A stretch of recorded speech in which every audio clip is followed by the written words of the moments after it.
किसान भाइयों, जायद के मौसम में ककड़ी, खीरा, लौकी, करेला, तोरई जैसी सब्जियों की बुआई करना उचित होता है, पर इनकी बुआई कर देने मात्र से आपको अच्छी पैदावार नहीं मिलेगी, बल्कि इसके लिए आपको वैज्ञानिक तरीके से इनकी खेती करनी होगी।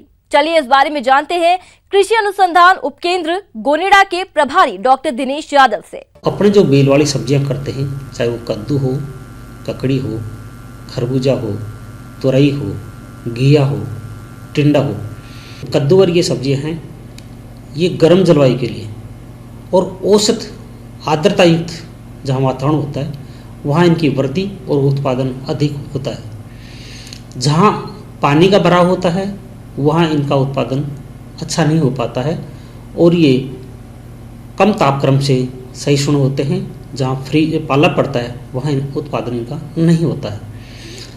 इनका जो सही उत्पादन है वो 25 से 32 डिग्री तापक्रम पे इनका बीज का अंकुरण भी अच्छा होता है और इनका उत्पादन भी अच्छा होता है। कद्दू वर्गीय सब्जियों को लगाने के लिए जरूरी है कि आप इनकी उन्नतशील किस्मों का चयन करें, ताकि आपको इन कद्दू वर्गीय सब्जियों से अधिक उत्पादन मिल सके। किस्मों की बात करें तो इसमें जो लौकी की किस्म है वो होती है Pusa summer prolific long, Pusa summer prolific round, Pusa Manjari, Pusa Naveen, Pusa Meghdoot. कद्दू की बात करें, कद्दू में पूसा विश्वास, पूसा अलंकार और कचंदन, ये 3 किस्में होती हैं। खरबूजा की बात है दुर्गापुरा मधु, पंजाब सुनहरी, पंजाब हाइब्रिड, अर्काजीत, हरा मधु।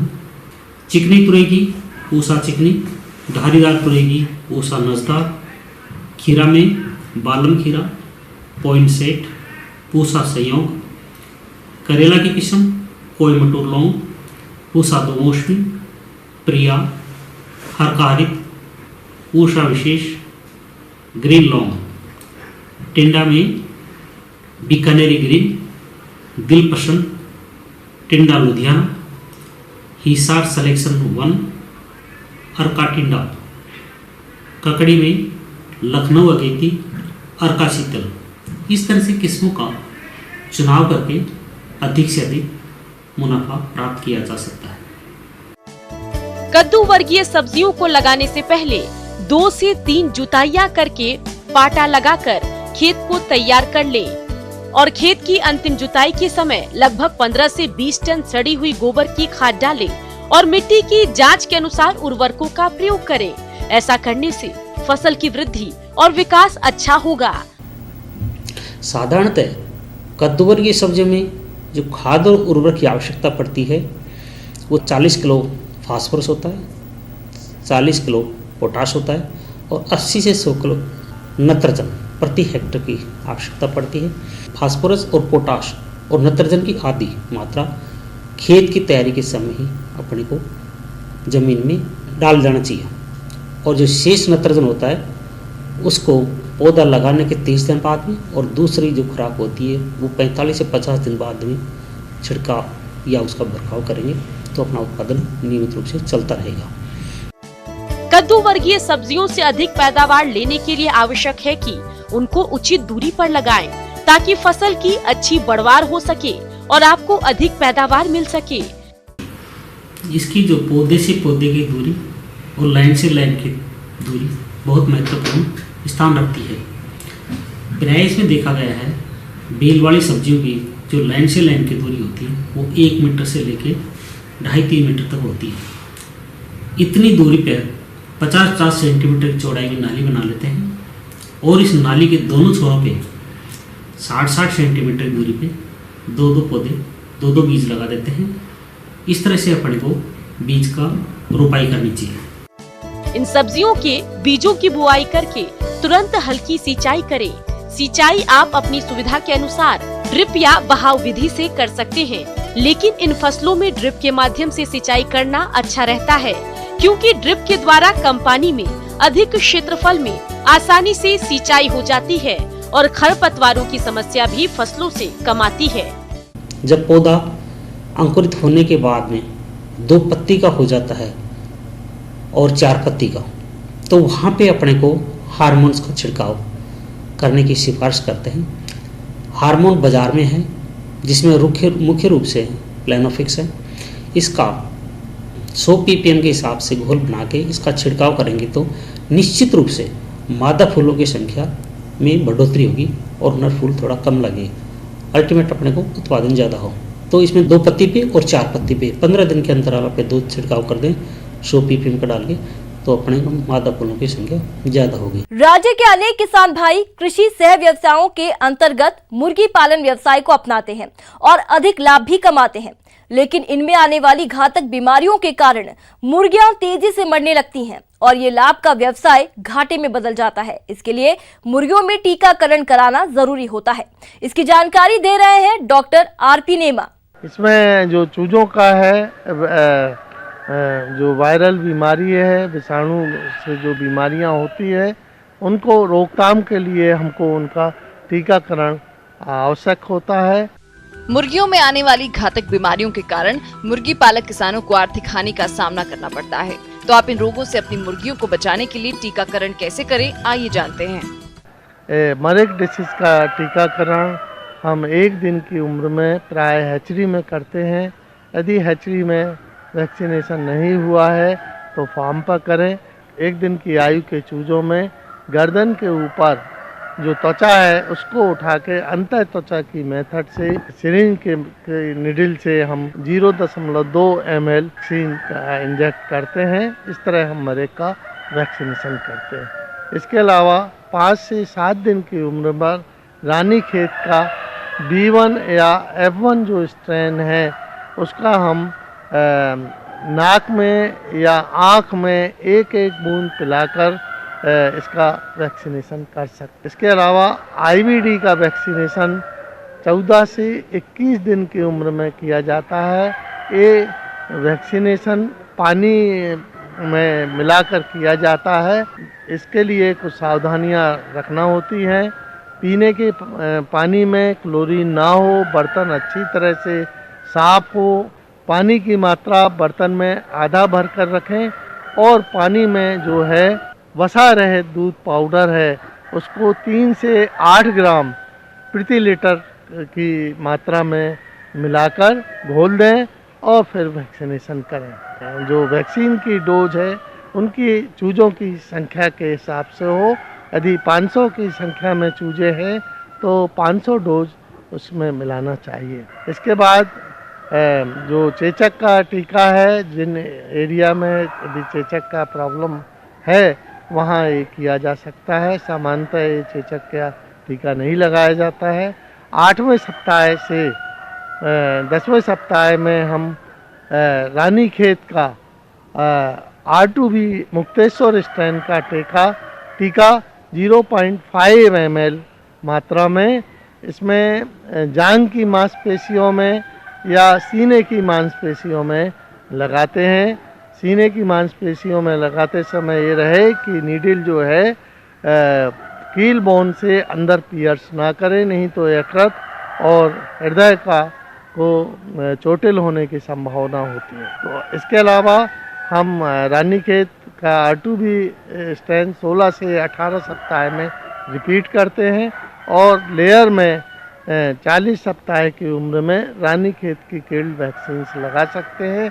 इसके अलावा बहुत से किसान 8 सप्ताह के बाद हर दूसरे से चौथे महीने में लसोटा जो स्ट्रेन है, जो कि पहले हमने चौथे सप्ताह में पानी में मिला के पिलाया गया है, उसको फिर से रिपीट कर सकते हैं। किसान भाइयों, मुर्गियों में टीकाकरण करते समय कौन कौन सी सावधानियां रखनी चाहिए, इसकी समस्त जानकारी कुछ इस प्रकार से है। टीकाकरण करते समय हमें बहुत सावधानियां रखना चाहिए, नहीं तो हमारा जो है टीकाकरण कार्यक्रम सफल नहीं होगा।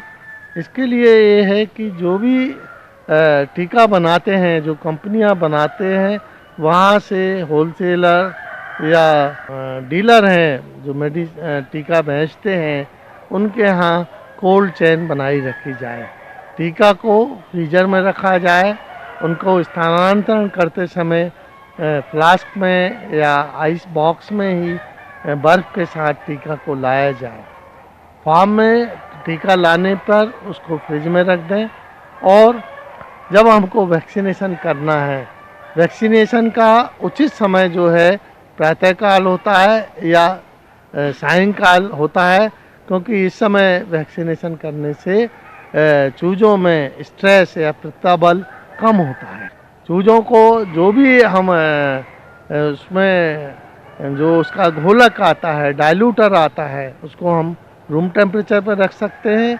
उसको उचित मात्रा में तुरंत मिलाएं और जितनी डोज है उतने ही चूज़ों में लगाएं। इसका मतलब ये है कि यदि हमारे पास 1000 चूजे हैं तो हमको 1000 चूजे लगाना चाहिए। ऐसा ना है कि 800 डोज 1000 चूजों में लगा दें।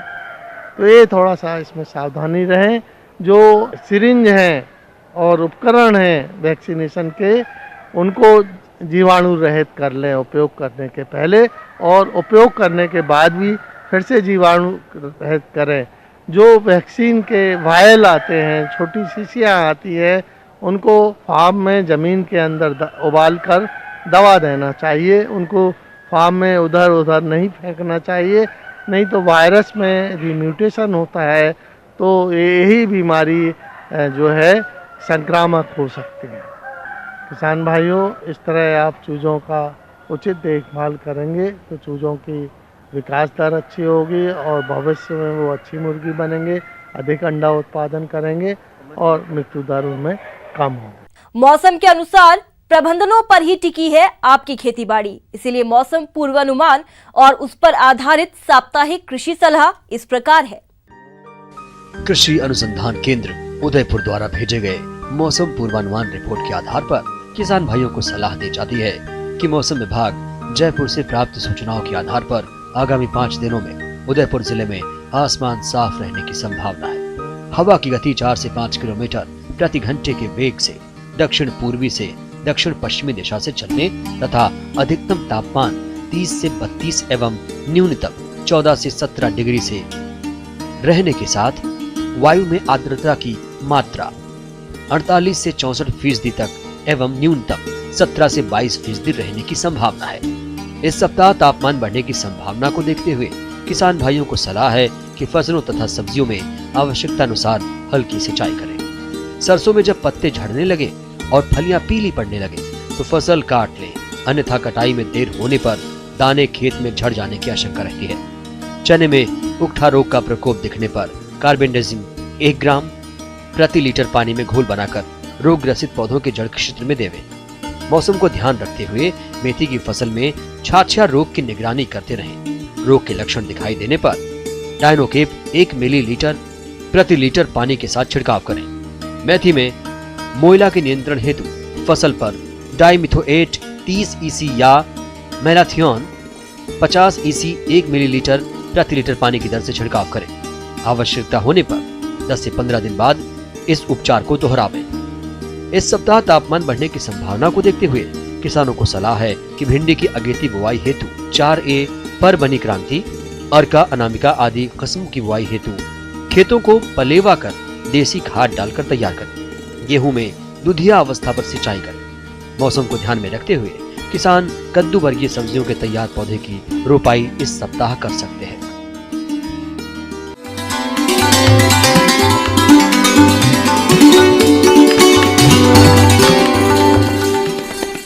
अन्नदाता हेल्पलाइन निशुल्क फोन संपर्क सेवा के माध्यम से आपके द्वारा पूछे गए प्रश्नों में से 1 या 2 महत्वपूर्ण प्रश्न को हम अपने कार्यक्रम में शामिल करते हैं। इसी के तहत आज का चयनित प्रश्न और उसका जवाब इस प्रकार है। अन्नदाता निशुल्क फोन संपर्क सेवा के माध्यम से पूछे गए प्रश्नों में से आज हमने जिस प्रश्न को कार्यक्रम में शामिल किया है उसे पूछा है ग्राम बैजबारी, जिला दौसा के कृषक चंदन कुमार ने। यह मक्का की फसल में फाल आर्मी वार्म कीट के नियंत्रण के बारे में जानकारी चाहते हैं। तो चंदन कुमार जी, आपकी जानकारी के लिए प्रस्तुत है कार्यक्रम का यह अंश। हमारे देश के लिए या राज्य के लिए एक बहुत ही नया कीट है जो मक्के पर अभी तक देखा गया है और इसके साथ ही कुछ जगहों से दूसरे फसल पर भी इसके आक्रमण होने का संकेत मिला है, जिसे हम लोग मौत कहते हैं। ऐसे तो यह अमेरिका कप जो है में देखा जाता है कि इस कीट को, परंतु यह भारतवर्ष में 2018 में सबसे पहले जो है यह कर्नाटक राज्य में देखा गया, फिर आंध्र प्रदेश में, महाराष्ट्र में, पंजाब में, फिर 2018 में ही देखा गया। और मुख्यतः यह जो कीट है वो मक्का को ज़्यादा पसंद करता है, इसलिए यह मक्का पे ही अभी तक देखा गया है। इसका पहचान कैसे, इसको पहचानेंगे तो जैसे ही यह मक्का फसल जो है अंकुरित होता है और 2-3 पत्तियां आती हैं, वैसे ही इस कीट का भी आक्रमण शुरू हो जाता है। तो इल्लियों को पहचानने का सबसे सरल तरीका है कि इसके सिर जो शरीर है और शरीर का जो सिर है, इस पर उल्टे वाई आकार का चिन्ह दिखाई पड़ता है। अंडे से निकली झिल्लियां हल्के पीले रंग की होती है। सिर का रंग काला एवं नारंगी होता है। इल्ली के बढ़ने के साथ ही रंग हरा, पीला, भूरा एवं काला होता है। वयस्क इल्ली का रंग हल्के भूरे से गहरा भूरा होता है। पूर्ण विकसित इल्ली 30 से 36 मिलीमीटर लंबी होती है। अंडों से निकली छोटी छोटी इल्लियां पत्तियों के हरे भाग को खुरच कर खाती है। फलस्वरूप पत्तियों में सफेद रंग के धब्बे बन जाते हैं। इल्लियों पौधों की पोगली के अंदर छुपी रहती है। बड़ी इल्लियां पत्तियों को खाकर उसमें छोटे से लेकर बड़े बड़े गोल छेद कर नुकसान पहुंचाती है। अब इसके बचाव के लिए क्या करना चाहिए? इसके बचाव के लिए सबसे पहले तो खेतों में फेरोमोन ट्रैप लगाना चाहिए। 10 से 12 ट्रैप प्रति हेक्टेयर की दर से लगाना चाहिए, क्योंकि यह मॉनिटरिंग का भी कार्य करता है। जैसे ही पतंगा इसमें फंसने लगेंगे, आपको जो है इसके बचाव के लिए आगे आना होगा। इन कीटों से बचाव के लिए फसलों की निगरानी एवं सर्वेक्षण कार्य करना चाहिए। अंड परजीवी 2 से 5 ट्राइकोग्रामा कार्ड एवं टेलोनोमस रेमस का प्रयोग अंडा देने की अवस्था में करने से इनकी संख्या की बढ़ोतरी में रोक लगाई जा सकती है। NPV 250, LE, नोमेरिया, रिलाई आदि जैविक कीटनाशकों का समय से छिड़काव करना अधिक प्रभावशाली होता है। यांत्रिक विधि के तौर पर सायकाल में 7 से 9 बजे तक 3 से 4 की संख्या में प्रकाश प्रपंच एवं 6 से 8 की संख्या में बर्ड पर्चर प्रति एकड़ लगाना चाहिए। तो जैसे ही उसमें पत्तियां 2-3 पत्तियां आ जाती हैं तो गाभा में इसका बालू या मिट्टी मिश्रित गाभा में डालना चाहिए, क्योंकि उस समय इल्लियाँ जो होती हैं वो इल्लियाँ काफ़ी छोटी होती हैं और जब वो खाने के लिए ऐसे बाहर आती हैं तो बालू और मिट्टी के घर्षण से उनका जो शरीर होता है वो भरा जाता है एवं मर जाते हैं। अगर इतने पे भी कंट्रोल ना हो तो नीम आधारित दवा, जो 5% दवा का छिड़काव करना चाहिए। अगर 5% से अधिक इसका आक्रमण हो गया हो तो इमामेक्टिन बेंजोएट 5SG कीटनाशी का 2 ग्राम प्रति 5 लीटर की दर से छिड़काव करना चाहिए।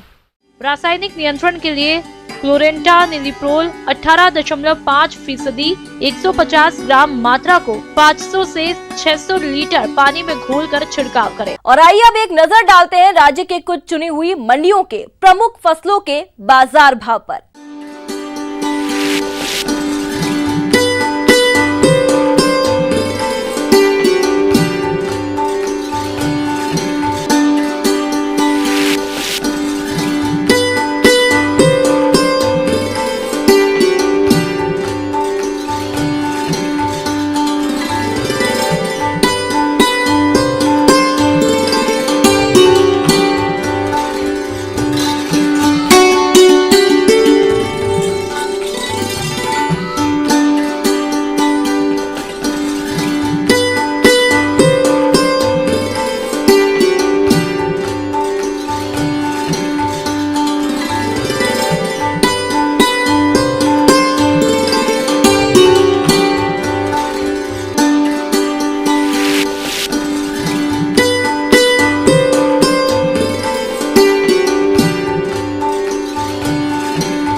किसान भाइयों, अन्नदाता आपकी सेवा के लिए संकल्परत है।